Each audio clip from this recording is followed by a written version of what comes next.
আমি 3টা ওস্তাদকে হারিয়েছি।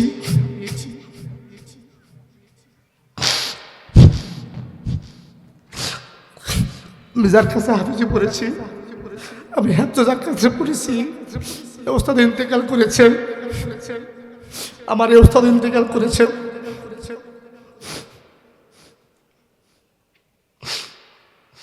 এই মাদ্রাসায় আমি 7 মাস ছিলাম।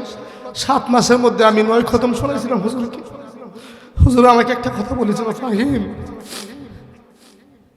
আমার এই 22-23 বছরের শিক্ষকতার জীবনে এত সুন্দর করে আর কেউ সার্ভিস দিতে পারে না। তোমার জন্য আমি দোয়া করি।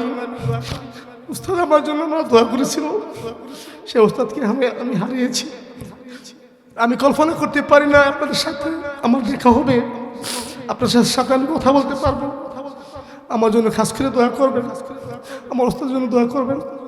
আমার ওস্তাদকে যেন আল্লাহ তাআলা জান্নাতের সুউচ্চ মাকাম দান করেন, সবাই বলি আমিন।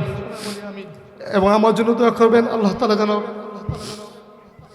নিজের জীবনটাকে সুন্দর করে কোরআনের আলোকে সাজাতে পারি। এবং আপনাদের জন্য আমিও দোয়া করি আল্লাহ তাআলা যেন আপনাদের প্রত্যেককে আল্লাহ পাক রব্বুল আলামিনের খাস বান্দা এবং বান্দী হিসেবে কবুল করে, সবাইকে যেন আমাদের সবাইকে যেন আল্লাহ তাআলা কবুল করে, এই মাদ্রাসাকে যেন কবুল করে, উস্তাদদেরকে যেন আল্লাহ কবুল করে, প্রত্যেকটি ছাত্রকে যেন কবুল করে, সবাই বলি আমিন। আল্লাহ পাক রব্বুল আলামিন तमाम পৃথিবীর মানুষদেরকে জানিয়ে দিলেন, ও মানুষেরা রে, তোমরা আমি আল্লাহকে ভয় করো।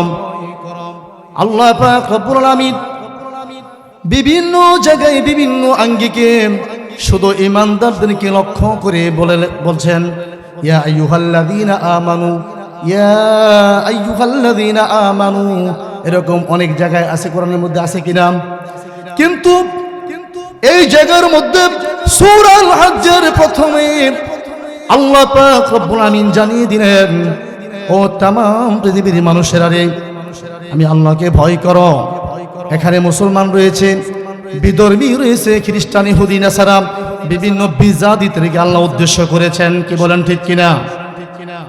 হাসরের ময়দান যখন কায়েম হয়ে যাবে, যখন মানুষগুলো পানি পানি বলে কাঁদবে, ওই বিপদের মুহূর্তে, মুসিবতের সময় যখন মুমিন বান্দাগুলো জান্নাতে চলে যাবে, তখন কাফেররা আল্লাহর কাছে বলবে, আল্লাহ, আমরা দিনের কথাগুলো শুনতে পারি নাই, আমাদের কাছে বিধি প্রদর্শনকারী আসে নাই।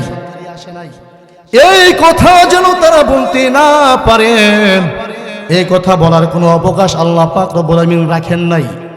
কারণ হলো, এই পৃথিবীতে আদম আলাইহিস সালাম থেকে মুহাম্মদুর রাসূলুল্লাহ পর্যন্ত 1 লক্ষ মতান্তরে 2,24,000 পয়গম্বর পৃথিবীর জমিনে আগমন করেছেন। কি বলেন ঠিক কিনা? প্রত্যেকের একটা কথাই ছিল, আল্লাহর হুকুমগুলো মেনে চলো। যদি মেনে চলতে পারো, তাহলে আল্লাহ পাক রব্বুল আমিন তোমাদের জন্য অফুরন্ত নিয়ামতের সাম্রাজ্য জান্নাত তোমাদের জন্য আল্লাহ রেখে দিয়েছেন। সুবহানাল্লাহ বলেন। সম্মানিত ভাইরা,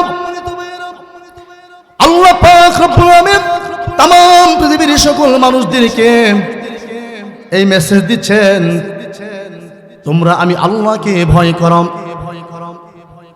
নাসুত্তাকু রাব্বাকুম ইন্না জালজালাতাস সাআতি শাইউন আযীম। নিশ্চয় কিয়ামতের প্রকম্পন অনেক কঠিন হবে, বড়ই কঠিন হবে সেই কিয়ামতের প্রকম্পন। আমাদের যদি এই বিশ্বাস থাকে, এই দুনিয়ার জীবনের পরে আরেকটা জীবন রয়েছে,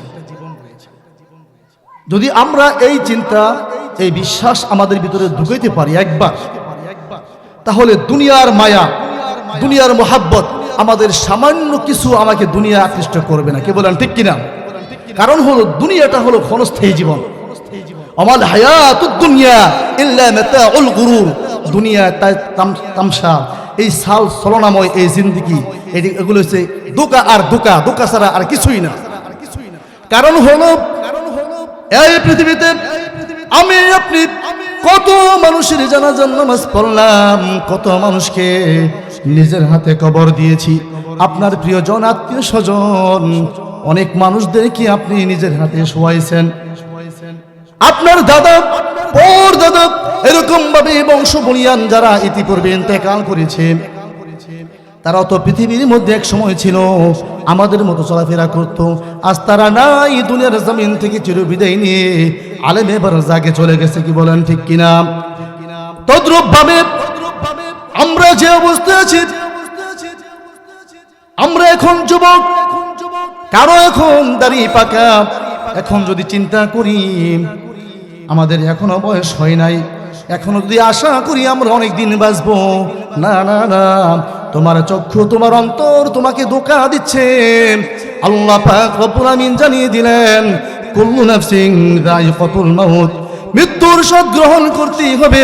ইযা জাআ আজালুহুম লা ইস্তাখিরুনা সাআতান ওয়া লা ইস্তাকদিমুন। অতি মুহূর্তটি যখন চলে আসবে, একটা সেকেন্ড এদিক সেদিক করা হবে না। যখন যেই সময় আল্লাহ মৃত্যুকে নির্ধারণ করেছেন, ঠিক ওই সময় আমার আপনার মৃত্যু হয়ে যাবে। কি বলেন ঠিক কিনা? সম্মানিত ভাইরা, তাই মৃত্যু, তার চেয়ে বড় বিশ্বাসযোগ্য কথা আর কিছুই হতে পারে না। পৃথিবীর সকল কিছু মানুষ ইখতিলাফ করতে পারেন, বিধর্মী, এরকম ভাবে মুসলমান, যেই মানুষটি ইসলাম সম্পর্কে কিছুই জানে না, ওই ব্যক্তিও বিশ্বাস করে মৃত্যু অবশ্যই হবে। কি বলেন ঠিক কিনা? মৃত্যুর পরে একটা জীবন রয়েছে, যেই জীবনের নাম হলো আখিরাতের জীবন। ওই আখিরাতের জীবনকে ইন্ডিকেট করে আল্লাহ পাক রব্বুল আমিন আমাদেরকে মেসেজ দিচ্ছেন, হে দুনিয়ার মানুষেরা, কিয়ামতের প্রকম্পন বড় কঠিন হবে, ওই দিনটা বড় কঠিন হবে।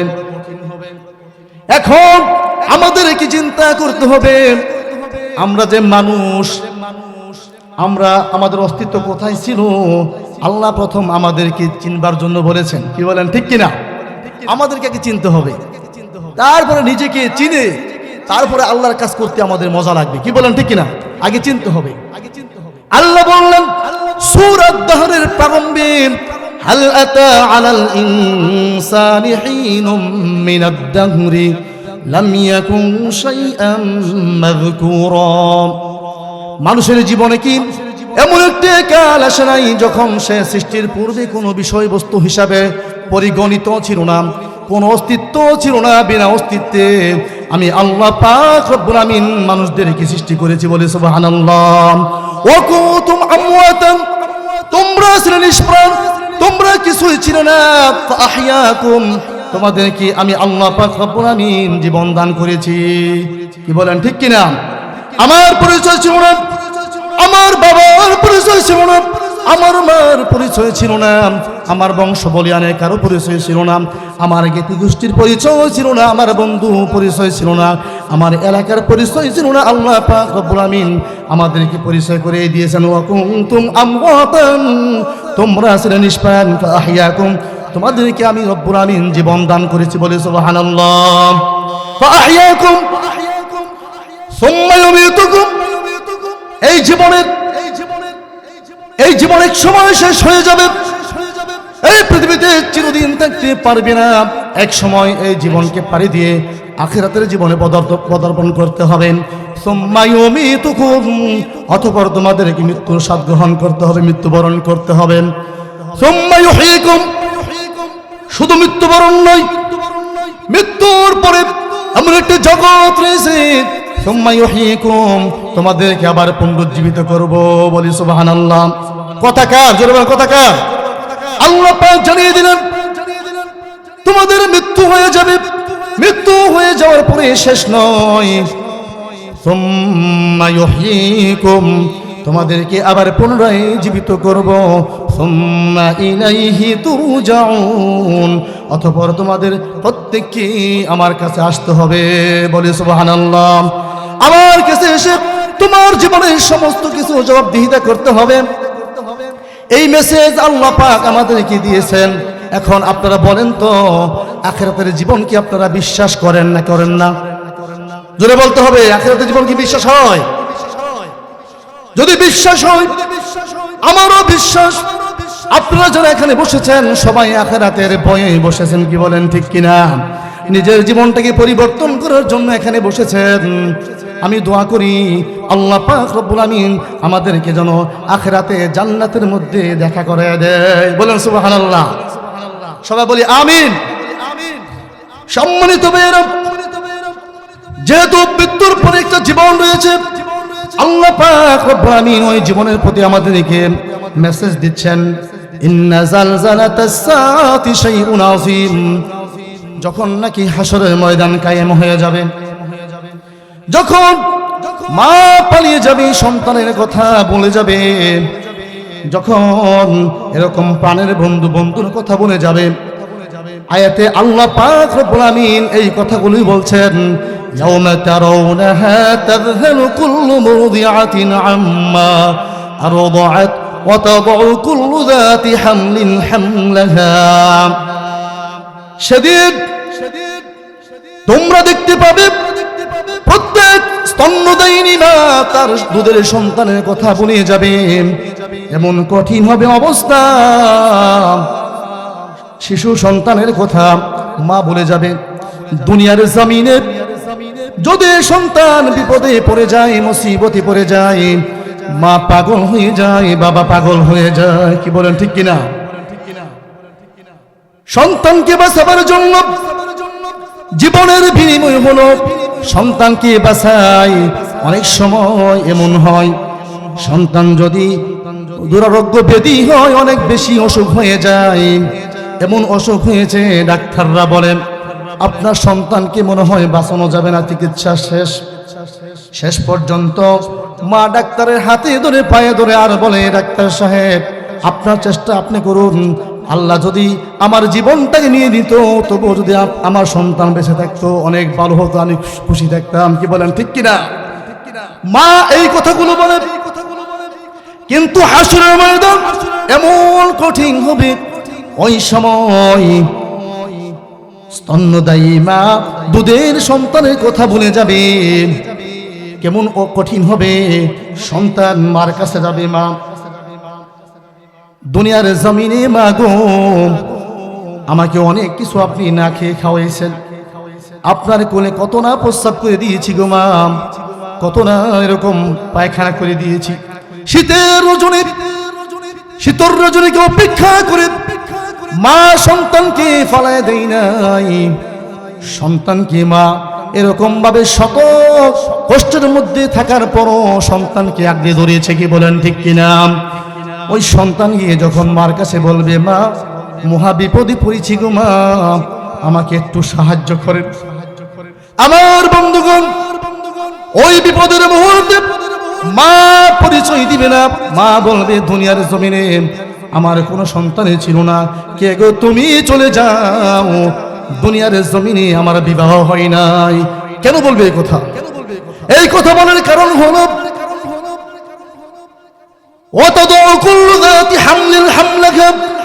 আল্লাহ পাক রব্বুল আমিন জানিয়ে দিলেন ওই সময় এমন হবে, গর্ভধারী মা, যেই মার পেটে বাচ্চা রয়েছে ওই গর্ভপাত হয়ে যাবে। আল্লাহ তারপরে কি বললেন? তারা পাগলের মতো হয়ে যাবে।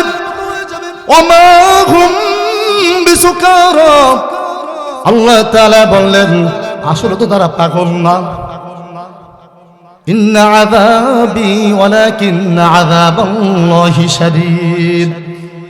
আল্লাহর আযাব বড় কঠিন। আল্লাহর এই আযাব দেখি তারা পাগলের মতো হয়ে যাবে, তারা মাতালের মতো হয়ে যাবে। হায় কি করব, কোথায় যাব, কোথাও যাওয়ার জায়গা নাই, কোথায় যাব, কোথায় গেলে আমরা আল্লাহর রহমত পাবো? সবাই হায় হতাশ হয়ে যাবে, কেউ কারো পরিচয় দিবে না। আপনার প্রাণের মানুষগুলো, প্রিয়জনরা আপনার সামনে দাঁড়িয়ে থাকবেন, কিন্তু পরিচয় দিবি না। সবাই যার যার ইয়া নাফসি ইয়া নাফসি বলে কাঁদবে আর বলবে আমার কি উপায় হবে, আমার কি উপায় হবে, এই চিন্তায় তারা পেরেশান থাকবে। আমার নবীজি বললেন তারা আরো চিন্তার কারণ হলো গোটা ময়দানের মধ্যে মানুষ যখন পানি পানি বলে কাঁদবে, বেঈমানদের মাথার মগজগুলো গলে নাক কান দিয়ে পড়তে থাকবে। এই দৃশ্য দেখে তারা আরো বেশি পেরেশান হয়ে যাবে। আমার নবীজি বললেন, সাহাবায়ে কেরামদেরকে বললেন, সাহাবায়ে কেরামরা, হাসরের ময়দান যখন কায়েম হয়ে যাবে, পৃথিবীর মধ্যে যেরকম ভাবে সামিয়ানা রয়েছে, ছায়া রয়েছে, হাসরের ময়দান যখন কায়েম হয়ে যাবে, কোনো ছায়া থাকবে না, কিছুই থাকবে না। ওই সময় কেউ কারো আপন হবে না রে। ও সাহাবায়ে আজমাইন, আল্লাহ পাকের আরশে মুআল্লা ছাড়া আর কোনো ছায়া তখন থাকবে না। নবীজি বললেন, ও সাহাবায়ে কেরাম, যখন নাকি এই বিপদ হবে, এই মুসিবত যখন হবে, কেউ কারো যখন পরিচয় দিবে না, ওই সময় আল্লাহ পাক রব্বুল আমিন 7 শ্রেণীর লোকদেরকে তারা আরশে মুআল্লার নিচে স্থান করে দিবে। বলি সুবহানাল্লাহ। এক নম্বর হলো আর আল ইমামুল আদিল, ন্যায়পরায়ণ শাসক, ন্যায়পরায়ণ বাদশাহ। আপনারা বলুন তো, আমাদের এই দেশ যে পরিচালনা করে, যদি আজকে কোরআন দিয়ে দেশটাকে পরিচালনা করত, তাহলে আমাদের দেশে চোর পাওয়া যাইতো? জোরে বলতে হবে, যাইতো? ডাকাত পাওয়া যাইতো? জোরে বলতে হবে। যদি জানার শাস্তি, মৃত্যু দণ্ড দেওয়া হতো, প্রকাশ্যে দেওয়া হতো, তাহলে কি কেউ জানা করত? মদ খাইতো? চুরি করত না? যদি চোরের হাত থেকে কেটে দেওয়া হতো, তাহলে আমার বিশ্বাস টেকনাফ হতে তেতুলিয়া পর্যন্ত, রূপসী হতে পাথুরিয়া পর্যন্ত একটা চোর গুণে খুঁজে পাওয়া যাইত না। কি বলেন ঠিক কিনা? একটা চোর খুঁজে পাওয়া যেত না। এজন্যই আল্লাহর রাসূল সাল্লাল্লাহু আলাইহি ওয়াসাল্লাম বলেছেন, আল ইমামুল আদিল, ন্যায়পরায়ণ শাসক, ন্যায়পরায়ণ বাদশা। আপনি একজন বাদশা, কারণ হলো আপনার ফ্যামিলির অভিভাবক হলেন আপনি। আপনার কথা মতন 5-6 জন লোক চলে কিনা, 5-7 জন লোক চলে কিনা। আপনার যদি 3টা ছেলে হয়, 2টা মেয়ে হয়, 3 ছেলে এবং 2 মেয়ে, যদি তাদেরকে 2 জনকে বিয়ে দিয়ে দেন, তাদের ঘরে যদি নাতি নাতনি হয়, ছেলে যদি বিবাহ করান, তার ঘরে যদি এরকম সন্তান আসে, আপনার নাতি হয়ে গেল, হইল কিনা? একটা ফ্যামিলি, একটা পরিবারের আপনি হলেন প্রধান নায়ক। আপনি যদি তাদের সাথে ইনসাফগার কায়েম করেন, আপনি হয়ে গেলেন ইনসাফগার বাদশা। বলি সুবহানাল্লাহ। এক্ষেত্রে যদি আপনি এক ছেলেকে সম্পদ বেশি লিখে দেন, আরেক সন্তানকে যদি আপনি কম দেন, মেয়েকে যদি ঠকাইয়া দেন, ছেলেরা অনেক সময় এরকম ফুসলায়। কি বলেন ঠিক কিনা? ছেলেরা কি করে? ফুসলায়। মেয়েটাকে বিবাহ দিতে হবে, অনেক টাকা খরচ হয়েছে ইতিপূর্বে, পরের বাড়ির সম্পদ, তোমার কোনো উপকার আসবে না। বাবারে ফুসলাই, মায়েরে ফুসলাই, যতদিন থাকবো তোমাদের কাছে আমরা থাকবো। এরকম হয় কিনা? এটা কি এই জায়গায় নাকি অন্য জায়গায় আছে? জোরে বলেন, আছে কিনা? পরের বাড়ির সম্পদ সারা জীবন স্বামীর বাড়ি থাকবে। এর আগে আমরা যা করার সবকিছু করে দিচ্ছি, তাদেরকে সম্পদ কম দাও। আল্লাহ বললেন, একটা ছেলের সমপরিমাণ 2 জন মেয়ে পাবে। অনেক সময় দেখা যায় বাবারা মেয়েকে ঠকাইয়া দেয়। কি বলেন ঠিক কিনা? বাবা কি করে? মেয়েকে ঠকাইয়া দেয়। কিন্তু এটা করা যাবে না। যার কাছে যখন দায়িত্ব আসে, যার কাছে যখন ক্ষমতা আসে, অনেক সময় দেখা যায় চেয়ারম্যান, মেম্বার, এমপি, মিনিস্টার যারা আছে, তারা অনেক সময় দেখা যায় ঘুষের কারণে এরকম ভাবে তার প্রথম যে রায়টা হবে সেই রায়টা পাল্টাইয়া দেয়। কি বলেন ঠিক কিনা? অনেক সময় টাকার বিনিময়ে তার যে মেধা, এই মেধাকে বিক্রি করে ফেলে, তার যে ইনসাফ, সেই ইনসাফটাকে সে বিক্রি করে ফেলে। কি বলেন ঠিক কিনা? জোরে বলতে হবে ঠিক কিনা? সম্মানিত ভাইরা, এজন্যই রাসূল সাল্লাল্লাহু আলাইহি ওয়াসাল্লাম বলেছেন, ইনসাফ করে কায়েম করতে হবে। যদি তুমি ইনসাফ করতে পারো তাহলে আল্লাহ পাক রব্বুল আমিন আরশে মুআল্লায় তোমাকে জায়গা করে দিবে। বলে সুবহানাল্লাহ। এক নম্বরে গেল। দুই নম্বর হলো ওয়াশাবুন নাশা ফি ইবাদাতি রাব্বি, যৌবনকালের ইবাদত আল্লাহর কাছে বড় দামি। যৌবন বয়সে যদি ইবাদত করতে পারো, আল্লাহকে রাজি এবং খুশি করাতে পারো, তাহলে আল্লাহ বড় খুশি হইয়া তোমাকে আরশে মুআল্লায় জায়গা করে দিবে। বলি সুবহানাল্লাহ। যুবকরা এখন ইবাদত করে নাকি করে না? জোরে বলেন, করে কি করে না? করে না। তারা চিন্তা করে আমরা যখন বৃদ্ধ হব, বুড়া হব, তখন ইবাদত করব। কি বলেন, ঠিক কিনা? এখন সময় হয় নাই, এখনো দাড়ি গজায় নাই, এখনো দাড়ি পাকে নাই। আপনারা বলুন তো, যৌবন বয়সে ইবাদত করতে যতটুকু সহজ হয়, বৃদ্ধ বয়সে কি পারা যায়? কি দেয়? পারা যায় কি যায় না? পারা যায় না। বৃদ্ধ হয়ে গেলে কোমর ব্যথা হয় না, এরকম ভাবে মাজায় ব্যথা, কোমরে ব্যথা, হাঁটুতে ব্যথা, অঙ্গ প্রত্যঙ্গে ব্যথা, বিভিন্ন সমস্যায় জর্জরিত হয়ে পড়েন। যৌবনকালের ইবাদত আল্লাহর কাছে বড় দামি। আল্লাহ পাক রব্বুল আলামিন জানিয়ে দিয়েছেন, হে মুহাম্মদ সাল্লাল্লাহু আলাইহি ওয়াসাল্লাম, আপনি বলে দিন যৌবনকালের ইবাদত আমার কাছে বড় দামি। যৌবনকালে একবার আল্লাহর নাম নেওয়া বুড়াকালে 100 বার নেওয়ার সমান। বলি সুবহানাল্লাহ। মানুষ যারা হয়েছেন তারা এখানে রাগ করার কিছু কারণ নেই। কি বলেন, ঠিক কিনা? আপনি তো এরকম একটা বয়স অতিবাহিত হয়েছে, আপনিও তো যুবক ছিলেন, আপনার মধ্যে এরকম যৌবনত্ব ছিল, ওই বয়সে কেন আপনি করেন নাই? এজন্য যুবকদেরকে মেসেজ দেওয়া হচ্ছে, হে যুবকেরা, যদি তুমি আল্লাহর ইবাদত করতে পারো, জীবনটাকে যদি সঠিক কাজে ব্যয় করতে পারো, আল্লাহ পাক রব্বুল আমিন আরশে মুআল্লায় তোমাকে জায়গা করে দিবে। সুবহানাল্লাহ। 2 নম্বর, মন রাখবেন সবগুলা, হ্যাঁ ইনশাআল্লাহ মন রাখবেন। 3 নম্বর হলো ওয়ারাজুলুন কলবুহু মুআল্লাকুন ফিল মাসাজিদ,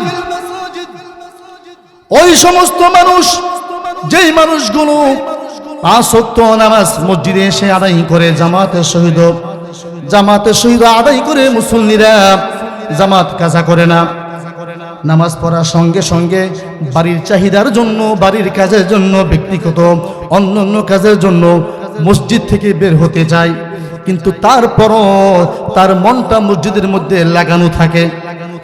আপনি বাড়ি থেকে বের হয়েছেন মসজিদের উদ্দেশ্যে, নামাজ পড়া শেষ, আবার আপনার ব্যক্তিগত কাজে, বিভিন্ন ফ্যামিলিগত কাজে আপনি চলে গেলেন, কিন্তু আপনার মন মসজিদের মধ্যে এরকম ভাবে লাগিয়ে আছে, কোন সময় আজান হবে, কোন সময় গিয়ে আপনি জামাতের সহিত আল্লাহকে সিজদা দিবেন।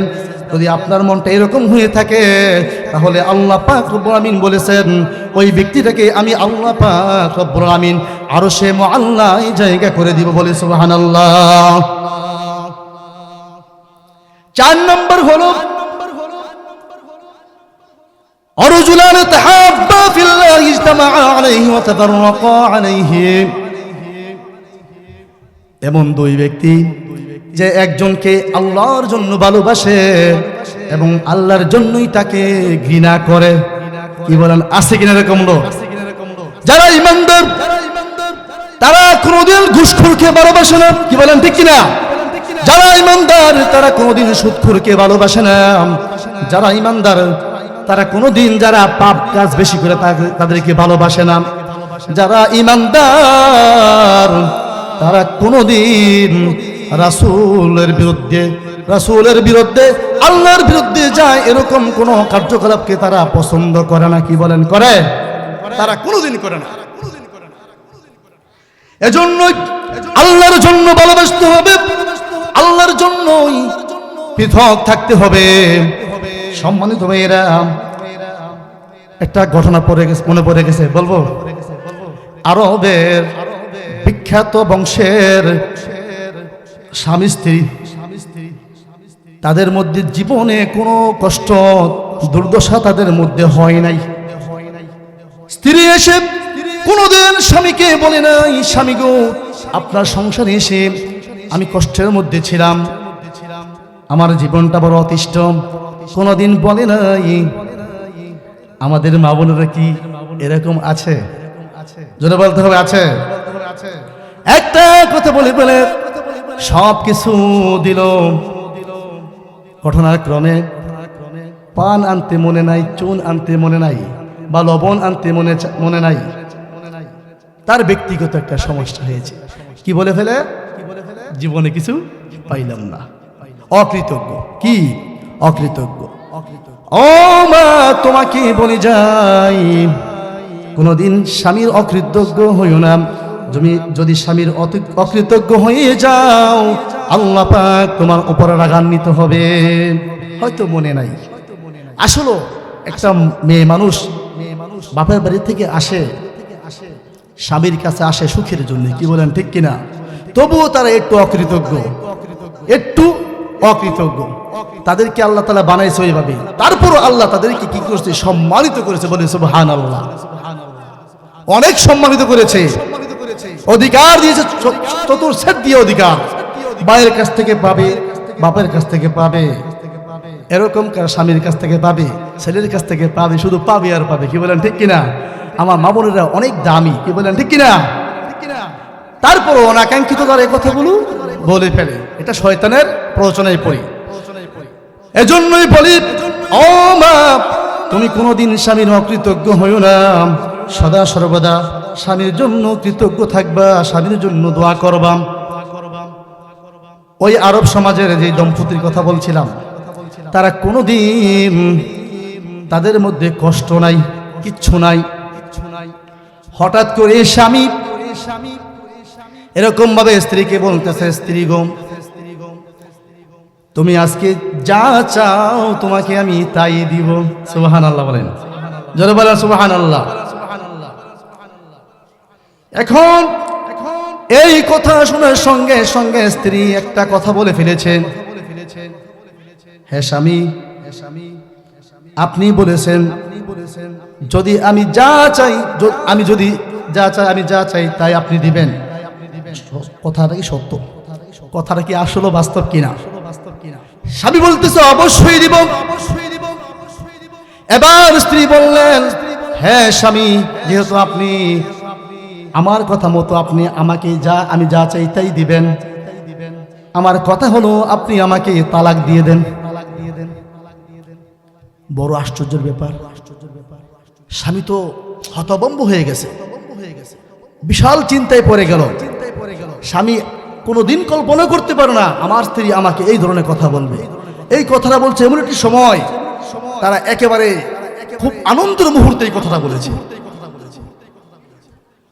হঠাৎ করে স্বামী এত পেরেশান হয়ে গেলেন, এত চিন্তিত হয়ে গেলেন। এবার স্বামী বলতেছে, স্ত্রী গো, আমার এই জীবনে তোমার সাথে কোনো খারাপ ব্যবহার করেছি কিনা? না করেন নাই। তোমার কোনো অধিকার আমি নষ্ট করেছি? না করেন নাই। তোমার কোনো হক আমি নষ্ট করেছি কিনা? তাও তো করেন নাই। তোমার কি অভিযোগ?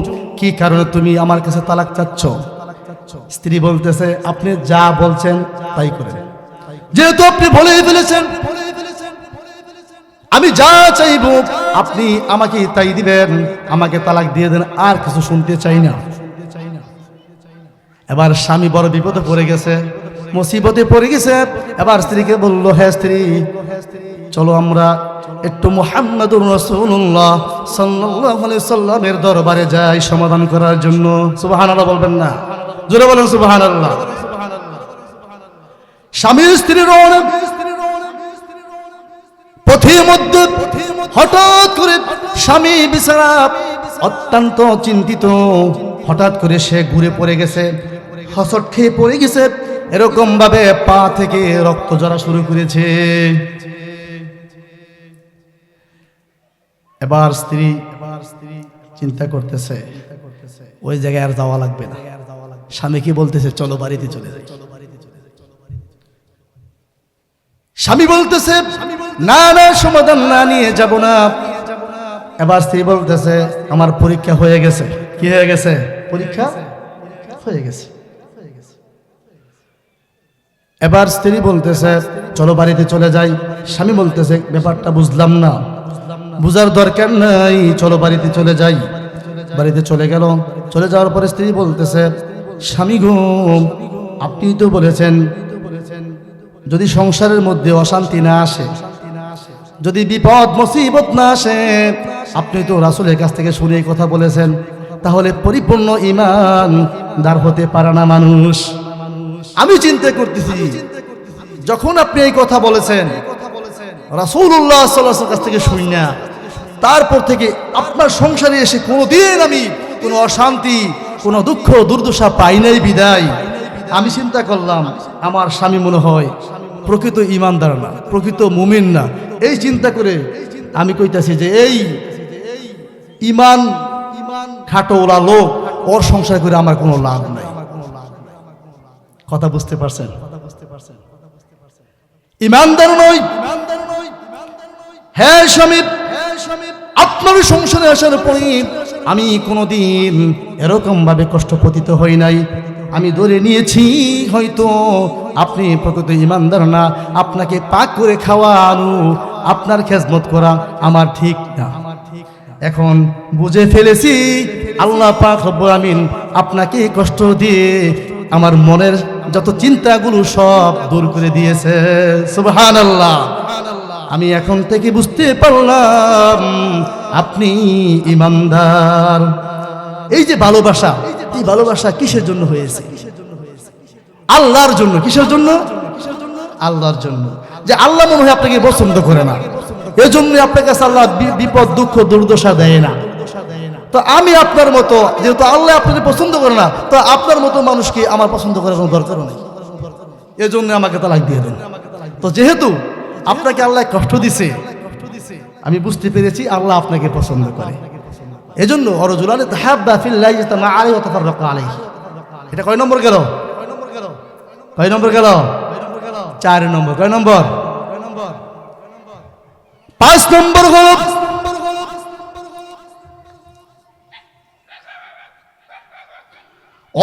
অরজুলানে তাহাব্বা ফিল্লাহি ইজতামা আলাইহি ওয়া তাফাররাকা আলাইহি। 5 নম্বর হলো আল্লাহ পাক রব্বুল আমিন মুহাম্মাদুর রাসূলুল্লাহ সাল্লাল্লাহু আলাইহি ওয়াসাল্লামের মাধ্যমে জানিয়ে দিয়েছেন।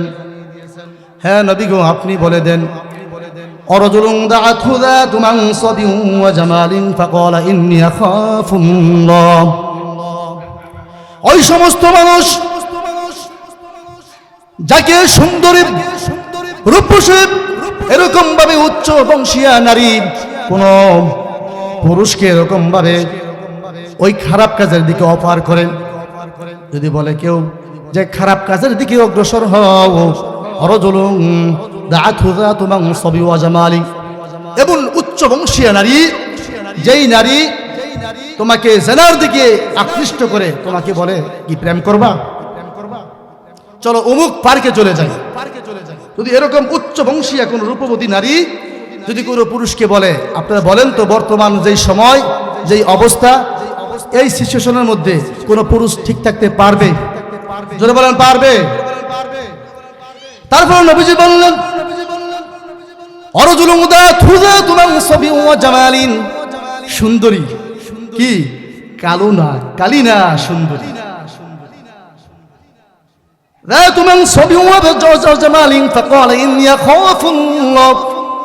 তোমাকে যদি এরকম কোন উচ্চ বংশীয়া সুন্দরী রূপবতী নারী যদি তোমাকে জেনার দিকে আকর্ষণ করে, আর যদি তুমি তখন বলো ফাকালা ইন্নী আখাফুল্লাহ, আমি আল্লাহকে ভয় করি না, না আমি কোনোদিন এরকম অন্যায় কাজ করতে পারবো না, সে যদি তোমাকে বলে কেউ দেখবে না, ওই যুবকটি যদি বলে পৃথিবীর কেউ দেখবে না, কিন্তু আমার মহান রব আরশে মুআল্লা থেকে আমাকে দেখবে, সুবহানাল্লাহ, এই ভয়ে ওই যুবকটি এই অন্যায় কাজ থেকে নিজেকে হেফাজত করেন।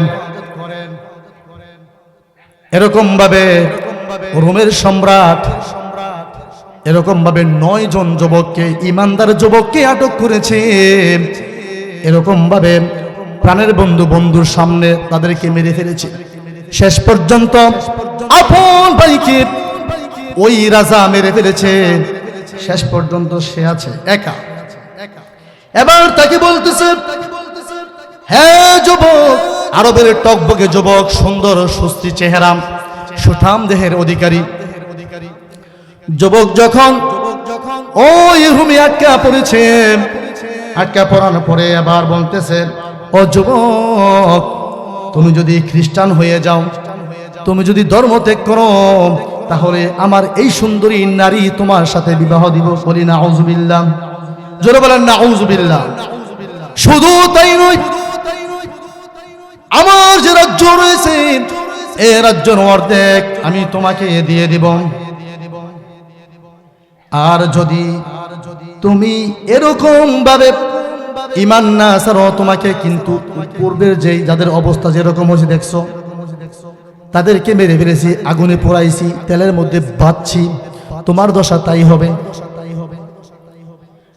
যুবকটিকে ধরে নিয়ে এমন একটি একাকিত্বে ঘরের মধ্যে নিয়ে গেল। নিয়ে যাওয়ার পরে নিজের সুন্দরী মেয়েকে যুবকের একই রুমের মধ্যে ঢুকিয়ে দিয়েছে। বলি নাউযুবিল্লাহ, জোরে বলেন নাউযুবিল্লাহ। একই রুমের মধ্যে ঢুকিয়ে দিল। একই রুমের মধ্যে থাকার পরে এরকম ভাবে 3 দিন 3 রাত চলে গেল। দেখা গেল বারে বারে ওই মেয়েটি যুবকটিকে আকৃষ্ট করতে চেষ্টা করতেছে। ইন্না কাইদাকুন্না আযীম, মেয়েরা বড় ছলনাময়ী, তাদের যত ভাষা রয়েছে সকল ভাষাগুলো তারা এখানে প্রয়োগ করতেছে। সুন্দরী মেয়েটি যখন আরবের সুঠাম দেহের অধিকারী যুবকের প্রতি বারে বারে তার নিজের যৌবনত্বকে বিলিয়ে দিচ্ছে, যুবকটা তার দিকে তাকায়ও না, তার দিকে চায় না, তার দিকে চক্ষুটাকে এরকম ভাবে নিচু দিকে করে রাখছে।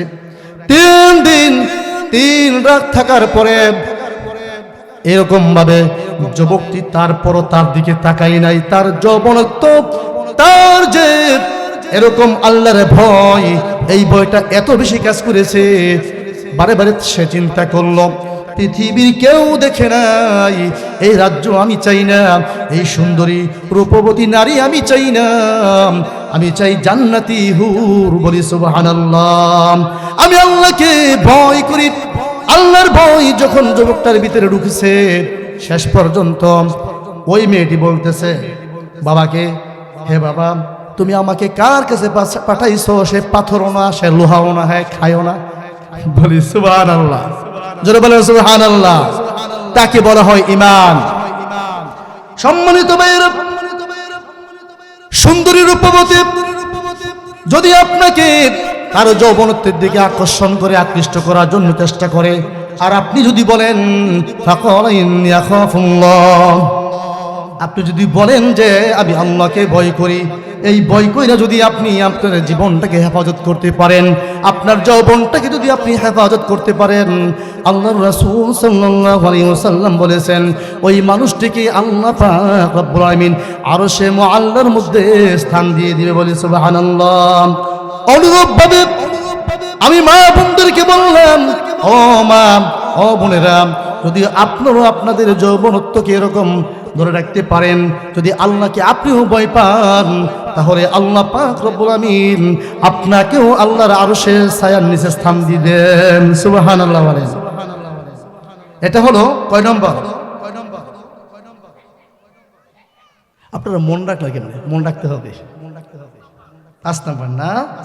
আচ্ছা ঠিক আছে। 6 নম্বর হলো ورجل تصدق إخفاء حتى لا تعلم شماله ما تنفق يمينه। আপনার ডান হাতে কি দান করলো কিন্তু বাম হাতে তা জানে না। আপনি এমন ভাবে দান করেছেন আপনার বাম হাত জানে না। অঢেল সম্পদ আপনি দান করেছেন, বর্তমান সিচুয়েশন কিন্তু এরকম না। আপনি যদি প্রকাশ্যে দান করেন এটারও সওয়াব আছে কিনা? আপনি যখন দান করবেন, দান করার সময় যদি আপনার মনে এই চিন্তা থাকে যে আমি যে দান করছি, আমার এই দান দেখে যদি অন্য মানুষ এরকম ভাবে উদ্বুদ্ধ হয়, দান করার জন্য আকৃষ্ট হয়, তাহলে এটার দ্বারা সওয়াব আছে। আপনি যদি গোপনে দান করতে পারেন এটা আরো বেশি উত্তম। বলি সুবহানাল্লাহ। তাসাদ্দাক ইখফাআন হাত্তা লা তা'লামু শিমালুহু মা তুনফিকু ইয়ামিনুহু। আপনার বাম হাত জানলো না, এরকম লোক আছে কিনা? অনেক সময় দেখবেন সে আপনার দান করবে অথবা যাকাতের টাকা দিবে প্রকাশ্যে, একেবারে ওপেন বলে দিচ্ছে যে লাইন ধরো, ছোট্ট একটা মাইক নিয়ে মানে প্রকাশ করতেছে, তার দানের বহি প্রকাশ ঘটাচ্ছে। আপনি দান করবেন, এটা বহি প্রকাশ করার কিচ্ছু নাই। আপনার প্রিয় আপনজনদেরকে আপনি দান করেন, তারা গরিব, যারা গরিব আছে নিকট আত্মীয়, তাদেরকে আগে দান করেন, তাদেরকে আগে যাকাতের টাকা দেন। আপনি কিভাবে দিবেন? আপনি গোপনে দিয়ে দিন, একটা খামের ভিতরে ভরে আপনি দিয়ে দিন। কে দিছে? যাকাতের টাকা তো আপনার না, এটা তো তার। কি বলেন ঠিক কিনা? যাকাতের টাকা কিন্তু যারা যাকাত দেয় তাদের না, এটা গরিবদের অধিকার, তাদের হক। সম্মানিত ভাইয়েরা, আপনি যে প্রকাশ করলেন, কি কারণে প্রকাশ করলেন? এখন তো বিভিন্ন জায়গায় যাকাতের কাপড় আছে কিনা? কম টাকা। কি টাকা? কম টাকা। অমুক জায়গায় আছে সদগার টাকা। এই সমস্ত ফালতাবি, এই সমস্ত বাউতাবাজি আল্লাহ কখনো পছন্দ করে না। কথা বলেন ঠিক কিনা? যাকাতের টাকা আপনি তাকে গোপনে দিয়ে দিবেন, সে কিভাবে খরচ করবে এটা তার ব্যাপার। আপনাকে মাতবুরি করার দায়িত্ব আল্লাহ দেন নাই। অনেক সময় বিভিন্ন বড় লোক, অনেক বড় লোক আছে না, ধনী আছে না, তারা কি করে? বাসার সামনে বলে দে অমুক দিন যাকাতের টাকা দেওয়া হবে, অমুক দিন। তো বেচারা রিক্সা চালায়, তো সে চিন্তা ভাবনা করলো যেহেতু যাকাতের টাকা দিবে, আজকে একটু অবসর নেই। সে চলে গেল যাকাতের টাকার জন্য। সারাদিন দাঁড়ায় আছে, লিস্ট মাত্র 100 জন। কয়জন মানুষ আছে? 1000, 900 কি ফেরত। এই যে সারাদিন 900 মানুষকে আপনি কষ্ট দিয়েছেন, এটার জবাবদিহিতা আল্লাহর কাছে করতে হবে। কথা বলেন ঠিক কিনা? আপনাকে কে দিয়েছে অধিকার? আল্লাহ দেন নাই অধিকার। এই মাতবুরি করার দায়িত্ব আপনাকে দেন নাই। সম্মানিত ভাইয়েরা, এজন্যই রাসূল সাল্লাল্লাহু আলাইহি ওয়াসাল্লাম বলেছেন, অরজুলুন তাসাদ্দাক ইখফাআন হাত্তা লা তা'লামু, গোপনে যারা দান করে, লা তা'লামু শিমালুহু মা তুনফিকু ইয়ামিনুহু, ডান হাত দান করলো কিন্তু বাম হাত জানলো না, এটাই প্রকৃত দান। কি বলেন ঠিক কিনা? 7 নম্বর হলো অরজুলুন যাকারাল্লাহ খালিয়ান ফাফাদাত আইনাহু,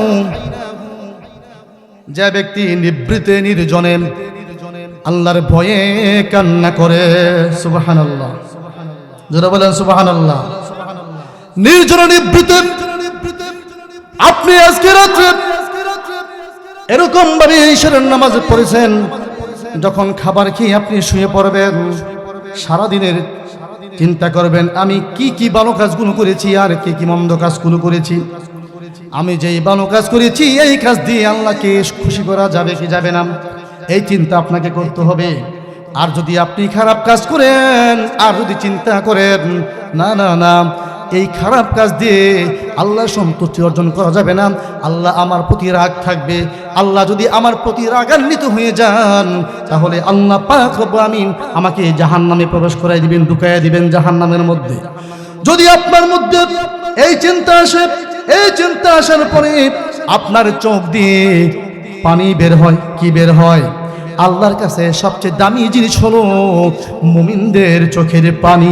বলি সুবহানাল্লাহ। হাশরের ময়দান যখন কায়েম হয়ে যাবে, যখন জাহান্নাম দাউ দাউ করে জ্বলবে, ফেরেশতারা এরকম ভাবে টানবে জাহান্নামের আগুনকে সরাবার জন্য, জাহান্নামের আগুনকে দমাবার জন্য।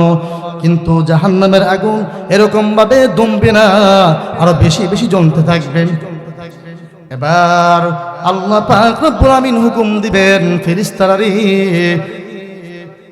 এই পানিগুলো ওই আগুনের মধ্যে ছেড়ে দাও।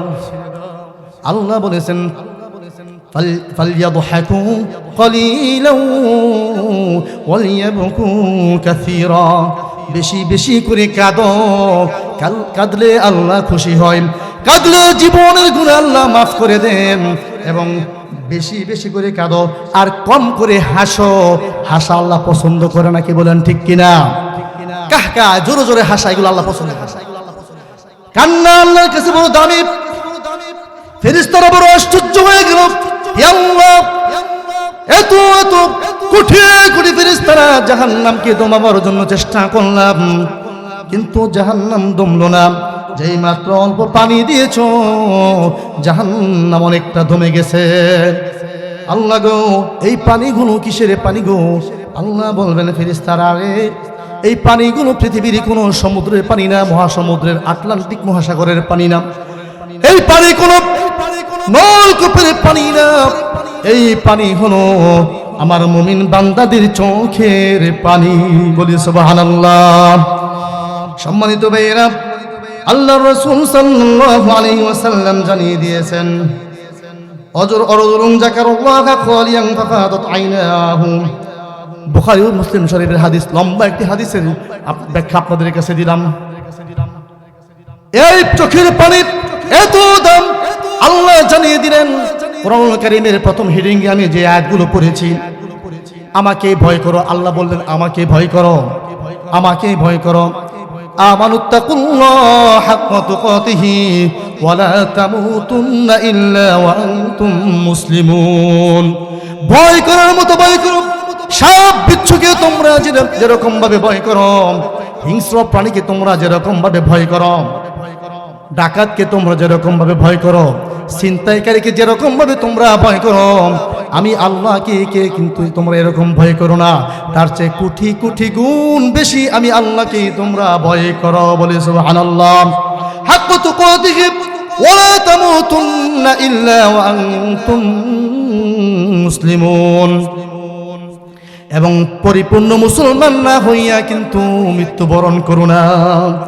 আল্লাহ পাক রব্বুল আমিন নবীজির মাধ্যমে জানিয়ে দিয়েছেন, এই সমস্ত মেসেজগুলো দিলেন। জামিউল হিকায়াত নামক কিতাবে বর্ণিত একজন লোক কুফায় বসবাস করত। কোন জায়গায়? জোরে বলেন, কোন জায়গায়? কুফায়। কুফায় বসবাস করত। তার নাম ছিল জুরাদ। এই লোকটি বড় পাপী ছিল, এমন পাপ করত, কিন্তু প্রতিদিন তার চোখ দিয়ে এমন পানি ঝরত, যেই দিক দিয়ে চোখের পানি ঝরত ওই জায়গাগুলো গা হয়ে যাইত। ঘটনার ক্রমে এই জোরাত হঠাৎ করে ইন্তেকাল করে। আল্লাহর কি হুকুম? ঘটনাক্রমে খলিফাতুল মুসলিমিন হযরত আবু বকর রাদিয়াল্লাহু তাআলা আনহু ওই সময় কুফায় গিয়ে অবস্থান করে। বলে সুবহানাল্লাহ। ওই জানাজায় শরীক হন, তিনি জানাজার নামাজ পড়ান, শেষ পর্যন্ত তাকে কবরস্থ করা হয়। কবর দেওয়ার সময় যখন একেবারে শেষ মুহূর্তে চলে আসলো, ওই সময় জোরাদের মা কান্না জড়িত কণ্ঠে বাড়ির থেকে বের হয়ে আসলো আর বলতেছে, আমার জোরাদকে আমি মৃত্যুর পরে দেখি নাই, আমার জোরাদকে একটু দেখাইয়া দাও। আমার মনে বড় আশা, আমার সন্তানকে জীবনের শেষবারের মতো একবার আমি দেখতে চাই। জোরাদের মা যখন কান্না করতে করতে, বিলাপ করতে করতে এরকম ভাবে কবর পর্যন্ত চলে আসলো, আবু বকর রাদিয়াল্লাহু তাআলা আনহু সহ অন্যান্য যারা মুসল্লি ছিল তারা বলছে যে ঠিক আছে, যেহেতু মা দেখতে এসেছে একটু তাকে দেখাইয়া দাও। সুবহানাল্লাহ। যারা বলেন সুবহানাল্লাহ। যেই মাত্র মাকে দেখাবার জন্য কবরকে আবার এরকম ভাবে মাটি করা হচ্ছে, জোরাদের মা যখন তার সন্তানের দিকে চাইল, সঙ্গে সঙ্গে দেখতে পেল জোরাদ একটি স্বর্ণের সিংহাসনের মধ্যে বসে আছে। সুবহানাল্লাহ। বড় আশ্চর্য হয়ে গেলাম, কি ব্যাপার, কি ব্যাপার? এই লোকটার পাপের কথা সবাই বর্ণনা করেছে, সবাই তাকে খারাপ বলেছে। কারণ কি? কি কারণে? আল্লাহ পাক রব্বুল আমিন এরকম সম্মানিত করলেন। হযরত আবু বকর সিদ্দিক রাদিয়াল্লাহু তাআলা আনহু তিনি যখন রাত্রে ঘুমিয়ে পড়েন, তিনি ঘুমের ঘরে স্বপ্নে দেখেন আমার আপনার নবী মুহাম্মদুর রাসূলুল্লাহ সকলে বলি সাল্লাল্লাহু আলাইহি ওয়াসাল্লাম তিনির পাশে জোড়া একটি সিংহাসনে বসে আছে। জোরে বলেন সুবহানাল্লাহ। এবার স্বপ্নযুগে আবু বকর সিদ্দিক রাদিয়াল্লাহু তাআলা আনহুকে আমার আপনার নবী বললেন, হে আবু বকর, গতকাল এই ব্যক্তির জানাজার নামাজ পড়াইছো কিনা? জি হুজুর, জানাজার নামাজ পড়াইলাম। এই লোকটির যত দুর্নামের কথা বলেছে, তার শুধু অন্যায় অপরাধের কথা বলেছে, তার গুনাহের কথা শুধু মানুষ বলেছে। আমি বড় আশ্চর্য হলাম। আমি যখন আপনার কাছে জোরাতকে দেখলাম, আমি বড় আশ্চর্য হয়ে গেলাম। কি ব্যাপার, কি ব্যাপার? এই লোকটার সম্পর্কে এত বাজে কথা বলেছে, এত খারাপ কথা বলেছে, এত বড় সম্মানের পাত্র হইল কিভাবে? এবার রাসূল জানিয়ে দিলেন, ও আবু বকর, এই লোকটা আসলে বড় পাপী ছিল, জীবনে বহুত গুনাহ করেছে। গুনাহ করার পরে এমনভাবে তওবা করেছে, সে গুনাহ করার সঙ্গে সঙ্গে আল্লাহর কাছে তওবা করে চোখ দিয়ে এমনভাবে পানি ঝরাইতো, আল্লাহ পাক রব্বুল আমিন তার সেই চোখের পানি কবুল করে তার তামাম জীবনের গুনাহগুলিকে মাফ করে দিয়ে সম্মানিত করেছে। সুবহানাল্লাহ, জোরে বলেন সুবহানাল্লাহ। এজন্যই আমাদেরকে তওবা করতে হবে। ইল্লা মান তাবা, যে তওবা করবে, ওয়া আমানা, এবং পুনরায় ঈমান আনবে। তওবার তিনটা অর্থ রয়েছে। কয়টা? জোরে বলেন কয়টা? তওবা করবেন আপনি কিভাবে? শুধু আস্তাগফিরুল্লাহ রাব্বি মিন কুল্লি যামবি ওয়া আতুবু ইলাইহি এই কথা বললে কিন্তু তওবা হয় না। আপনি তওবা করার তিনটা শর্ত রয়েছে। আপনি যেই গুনার প্রতি তওবা করবেন, ওই গুনাহ আপনি প্রথম অনুতপ্ত হতে হবে। হে আল্লাহ, আমি বড় অপরাধী, জীবনে বহুত গুনাহ করে ফেলেছি। আল্লাহ, যদি আপনি আমাকে ক্ষমা না করেন তাহলে কেউ ক্ষমা করতে পারবে না। আল্লাহ, আমাকে জাহান্নামে ঢুকতে হবে। এই অনুতপ্ত আপনাকে হতে হবে, এই অনুতপ্ত আমাকে হতে হবে। এটা হলো 1 নাম্বার। 2 নম্বর হলো আপনার যেই গুনার প্রতি আপনি তওবা করছেন, এই গুনাহ চিরদিনের জন্য আপনাকে ছেড়ে দিতে হবে, আর করা যাবে না। 3 নম্বর শর্ত হলো আর কোনদিন আপনি ওই গুনাহ করতে পারবেন না, দৃঢ় প্রতিজ্ঞা করতে হবে। তখনই গিয়ে আপনার পরিপূর্ণ তওবা হবে। আপনি যদি বলেন আমি তওবা করছি আর সাথে সাথে গুনাহ করতেছেন, মনে করতে হবে যে আল্লাহ পাক রব্বুল আমিন আমার আপনার তওবা কবুল করছে না। কি বলেন, ঠিক কিনা?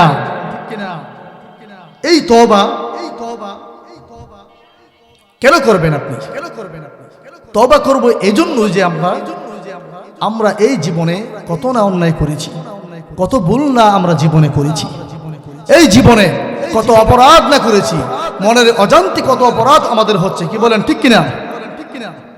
এমন অপরাধ করেছি যে অপরাধ কথা আমার স্ত্রী জানে না, আমার মা জানে না, আমার সন্তান জানে না। যদি জানতো, স্ত্রী আমাকে স্বামী বলে পরিচয় দিত না। সন্তান যদি জানতো, আমাকে বাবা বলে জানতো না, পরিচয় দিত না। আমার মা যদি জানতো, তাহলে আমার মা সন্তান বলে পরিচয় দিত না। অনেক সময় দেখা যায় যদি সন্তান কুসন্তান হয়, কি সন্তান হয়? কুসন্তান। যদি সন্তান কথা না শুনে পিতামাতার, যদি অবাধ্য হয়, যদি মদ খায়, গাঁজা খায়, বিভিন্ন ধরনের অপরাধের সাথে সম্পৃক্ত হয়ে নিজের জীবনটাকে বরবাদ করে দেয়, তখন যাইয়া দেখা গেল তার নাম বিভিন্ন মামলা, বিভিন্ন থানাতে মামলা, এবং আপনার পুলিশ ধরে নিয়ে যায়। শেষ পর্যন্ত ওই মা, ওই বাবা অতিষ্ঠ হয়ে এই কথা বলতে বাধ্য হয়, এই সন্তান জন্ম দেওয়ার চেয়ে না দেওয়া ভালো ছিল। কি বলেন, ঠিক কিনা? এটা কেন বলে? অতিষ্ঠ হয়ে বলে।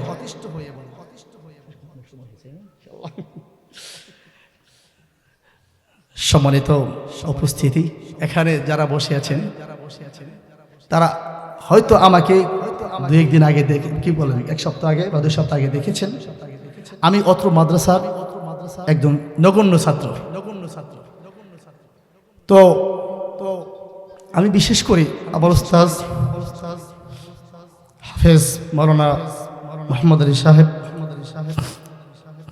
হাফিজাহুল্লাহ, তেনার জন্য তিনি রহমতুল্লাহি আলাইহি তিনি অক্লান্ত পরিশ্রম করে এই মাদ্রাসাকে সাজিয়েছেন। আমার উস্তাদের কথা আমি প্রায় সময় মনে পড়ে। আমি 3টা উস্তাদকে হারিয়েছি।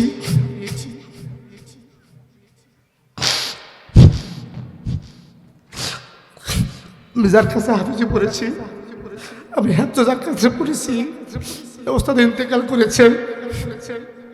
আমার এই উস্তাদ ইন্তেকাল করেছেন।